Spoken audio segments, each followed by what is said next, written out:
हा त्यांचा जो कविता संग्रह आहे आणि नटसम्राट हे जे नाटक आहे, या दोन्हीही अतिशय गाजलेल्या अशा साहित्य कृती आहेत.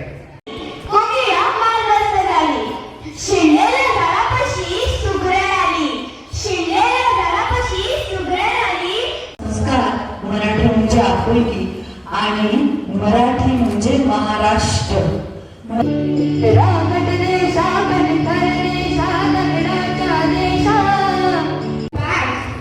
माझी काय सापडली डॉक्टर किती ओळख कशी आजी. याच शाळेमध्ये शिकून आम्ही आमचं अस्तित्व टिकून ठेवलं, समाजामध्ये मान सन्मान मिळवला. कुणाच्या आधारे? मराठीच्या आधारे. आज कित्येक नामवंत डॉक्टर या शाळेत शिकलेले आहेत. आज कित्येक नामवंत इंजिनियर या शाळेत शिकून झालेले आहेत. कितीतरी मोठमोठ्या पदावरती विराजमान झालेली लोक याच शाळेत शिकून झालेले, हे आपण विसरता कामा नये. आज तुमच्या मनामध्ये हा मराठीचा बाणा विकसित करण्यासाठी, हा बाणा ताजा करण्यासाठी मी आलो आहे.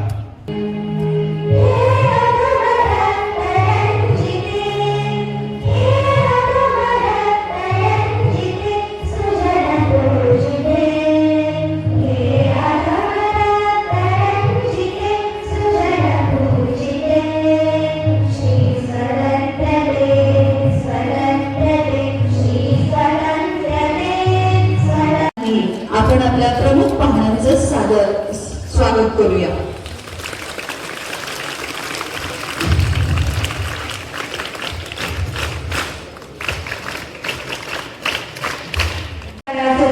पाहुण्यांचे पुनश्च स्वागत.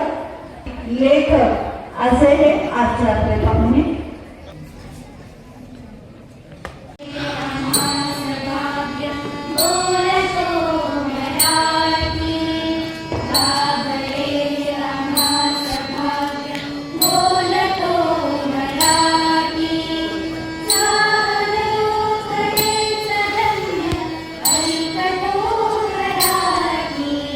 अभिमानाचा असा दिवस आहे.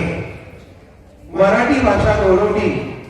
महाराष्ट्राचे महाकवी, ज्ञानपीठ पुरस्कार विजेते विष्णू मामन शिरवाडकर म्हणजेच आपले लाडके कुसुमाग्रज यांचा जन्मदिवस, आणि म्हणून आपण हा मराठी भाषेचा गौरव दिन दिवस म्हणून उत्साहात साजरा करत असतो. नमस्कार. हा मराठीचा दिवस आहे. आता ऋतू चालू आहे वसंत ऋतू. सृष्टीला नवा बहार येतो, सृष्टीला नवा बहार येतो आणि ऋतू चालू आहे वसंत. पाहुणे आले वसंतराव. मग मराठी राजभाषा दिनाला वेगळं काय होत? तुम्ही सगळे विद्यार्थी मित्रांनो, आज 27 फेब्रुवारी कुसुमाग्रज नावाच्या एका ज्वाज्वल्य सूर्याचा जन्माचा दिवस. हा दिवस आपण मराठी राजभाषा दिन म्हणून साजरा करतो. काय मराठी?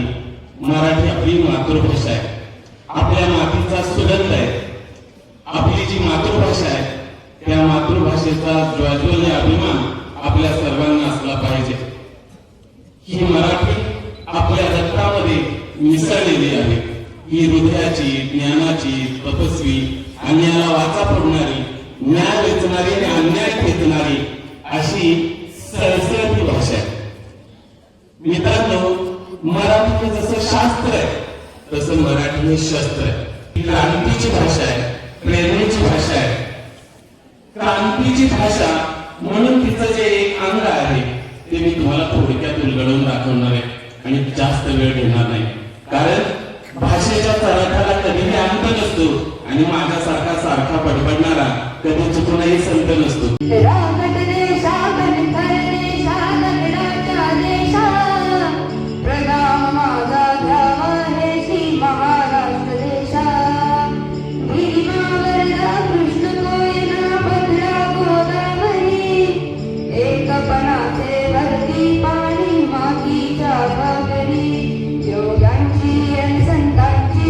भक्तांची महाराजांची ही देव देश आणि धर्मासाठी प्राण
वस्तूची मैत्रीण आणि ती म्हणजे मराठी, माझी मातृभाषा.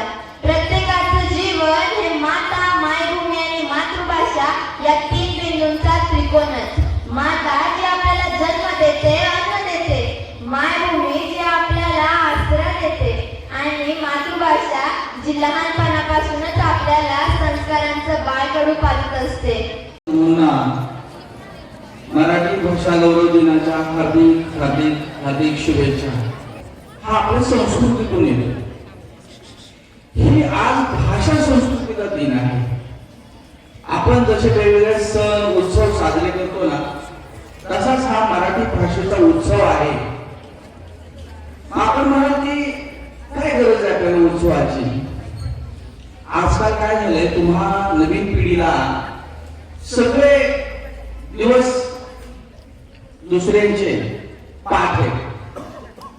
आताच गेलेला व्हॅलेंटाईन डे सगळ्यांचं स्मरणात आहे की नाही. म्हणजे फादर डे असेल, मदर डे असेल, हे सगळे आपण इंग्रजी संस्कृतीकडून घेतलेले जे दिवस आहेत ना, हे वाईट आहे असं म्हणायचं नाही. पण आपण आपले दिवस विसरतोय, आपले सणवार, आपले उत्सव विसरतोय, हे वाईट आहे. आणि या उत्सवातून, या कार्यक्रमातून आपण केवळ आपल्या भाषेचं संवर्धन करत नाही, तर आपल्या संस्कृतीचंही संवर्धन करत असतो. आज आपल्याला गरज आहे ती आपल्या संवर्धनाची. मगाशी देवकर सर आणि मी बोलत असताना देवकर सर म्हणले की मी महाबळेश्वरला गेलो तर तिथला मराठी वेगळं पण माझ्याशी हिंदी बोलत होता. असं का घडलं, असं का घडतंय, तर परराज्यातील लोकांनी आपल्यावर एक प्रकारे आक्रमण केले. आजपर्यंत आपण इतिहास काय शिकलो की मुस्लिम लोकांनी आपल्यावर आक्रमण करून आपल्यावर अधिराज्य गाजवलं. नंतरच्या काळात इंग्रजांनी आपल्यावर आक्रमण करून आपल्यावर अधिराज्य गाजवलं. पोर्तुगीजांनी गाजवलं, फ्रेंचांनी गाजवलं. आज आपले परभाषीय लोक, गुजराती, मारवाडी, बिहारी, युपी वाले, ही लोक येऊन आपल्यावर नकळत अधिराज्य गाजवत आहेत आणि आपल्याला हिंदी बोलायला भाग पाडतायत. यासाठी आपला मराठी माणूस हा सक्षम होणं गरजेचं आहे. मगाशीच आपल्या ज्यांच्यासाठी ज्यांच्या जन्मदिवसासाठी आपण हा उत्सव साजरा करतोय, ते आपले विवा शिरवाडकर अर्थात पुष्कळाकरच, त्याची कणा नावाची कविता आपण इथं वाचून दाखवली, आलेल्या सरांनी दाखवली आणि मुलांनी पण दाखवली. हा कणा जो आहे हा मराठी मातीचा कणा आहे. आपल्याला केवळ आपल्या भाषेचा गौरव करून चालणार नाही, तर आपल्या मराठी मातीचा गौरव, अभिमान बाळगायला पाहिजे. आपल्याला या शिवछत्रपतींनी आपल्याला मराठी स्वराज्याची स्थापना करून दिली आणि मराठी अस्मिता आपल्या नसानसात टिकवली, जागवली. त्यांचं स्मरण करण्याचा आज दिवस आहे. केवळ आपण 4 कविता वाचून, 4 गाणी गाऊन आपण मराठी मातीची उतराई, मराठी भाषेची उतराई होऊ शकत नाही. त्यासाठी सातत्याने आपण मराठीचा उद्घोष करायला पाहिजे. इतरांना आपण प्रवृत्त करायला पाहिजे मराठी बोलायला. एखादी हिंदी भाषेतून जर समोर आला, तुम्ही त्याच्याशी मराठीच बोला. त्याला शिकू येत मराठी, ते त्याला कळू दे. या राज्यात आपल्याला येऊन उपजीविका जर करायची असेल तर आपल्याला मराठी शिकायला पाहिजे. याचं एक उत्तम उदाहरण तुम्हाला मित्रांनो मी देतो. आज आपण जपानमध्ये जावा, आज आपण जर्मनीमध्ये जावा, आज आपण फ्रान्समध्ये जावा. तिथं गेलं जर तिथं तुम्हाला नोकरी करायची असेल तर तुम्हाला अगदी चीनमध्ये सुद्धा तर तुम्हाला इथं त्यांची भाषा शिकावी लागते अगोदर. तिथं तुम्हाला उत्तीर्णतेचं सर्टिफिकेट दाखवावं लागतं की मी तुमची भाषा शिकून आलेलो आहे, मला आता नोकरी द्या. पालकांच्यात पण इंग्लंड आहे. आपल्या पालकांनी असं वाटतं की माझा मुलगा इंग्रजीत टाकला की उद्याचा तो कलेक्टर झालाच, उद्याचा तो मुख्यमंत्री झाला, उद्याचा तो डॉक्टर झाला, इंजिनियर झाला, असं नाही. याच शाळेमध्ये शिकून आम्ही आमचं अस्तित्व टिकून ठेवलं, समाजामध्ये मान सन्मान मिळवला. कुणाच्या आधारे? मराठीच्या आधारे. आज कित्येक नामवंत डॉक्टर साताऱ्यातील या शाळेत शिकलेले आहेत. आज कित्येक नामवंत इंजिनियर या शाळेत शिकून झालेले आहेत. कितीतरी मोठमोठ्या पदावरची विराजमान झालेली लोक याच शाळेत शिकून झालेले, हे आपण विसरता कामा नये. आज तुमच्या मनामध्ये हा मराठीचा बाणा विकसित करण्यासाठी, हा बाणा ताजा करण्यासाठी मी आलो आहे. मराठी ज्येष्ठ कवी विष्णू वामन श्रीपालकर उर्फ कुसुमाग्रजांचा जन्मदिवस. तर या त्यांच्याविषयी खूप बोललेले आहेत. लाभले आम्हा सौभाग्य बोलतो मराठी, झाले खरेच धन्य ऐकतो मराठी. मला माझ्या मराठीचा भाषेचा खूप अभिमान वाटतो, कारण माझ्यासाठी भाषा म्हणजे